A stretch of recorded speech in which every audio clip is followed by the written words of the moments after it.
Hello, friends. So today I want to talk to you about teaching children gratitude. Gratitude is an essential skill that children need to learn because if you don't teach them how to be grateful, they are going to have unprecedented level of self or sense of entitlement, which you don't want in your children.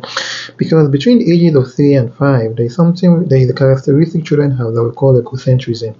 This is when they think that the world revolves around them. They think everything belongs to them. They think they have control over everything, and they think things should go their way. You cannot blame them because it is a characteristic based on their developmental milestones. However, if not well managed, it could make them grow to become somebody who is going to have challenging sense of entitlement that they will not be able to appreciate. Now, understand another thing. Teaching children gratitude is a social skill because it is one of the social values that children need to be able to learn. Interestingly, every culture across the world as an element of gratitude, how they show their gratitude. In fact, religion also teach us how to show gratitude. Now, for children, you need to teach them in a few ways. Number one, I'm going to mention is you as a parent set the example.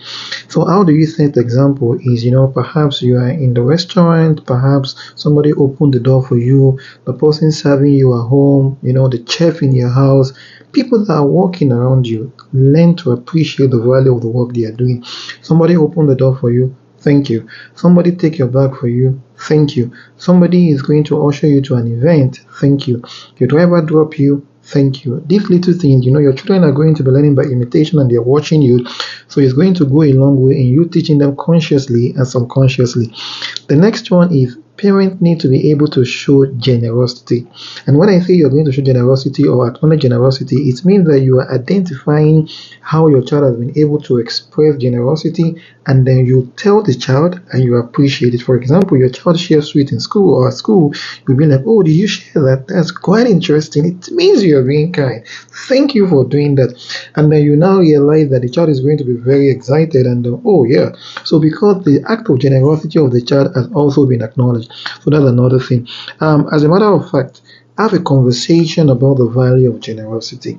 Make children understand that as humans, we are created to be grateful for life. We are created to be grateful for opportunities, for us being able to have good health, among other things. Tell them that the privilege they have, other people are also struggling for that. So when you have conversations like this, it's going to spur questions from children, and they want to ask you, so dad, this and that, mom, this and that, and you can answer their question. So conversations around generosity in the house could also be an avenue for us to teach our children kindness, empathy, and yes, the virtue of gratitude. The next one is use different mediums to express appreciation. Like for example, you can actually print thank you on the paper. Then maybe when they're about to sleep, you can go and you can write something on the cardboard and put it on their bed saying thank you. You can kiss their forehead, you can embrace them, you can buy gifts for them, because all of this is going to teach them empathy. All of this is going to reinforce positive behavior in their life. And the next one is try to share love. Let everybody around you realize that you're somebody who they can relate with, you're somebody who is dependable, you're somebody who is welcoming. All of these values are also things your children are going to be able to learn from you. And have a cultural value in your house. When I say cultural value, it could be based on maybe when you're cooking in the kitchen, or maybe a simple one, bedtime, when they're about to sleep.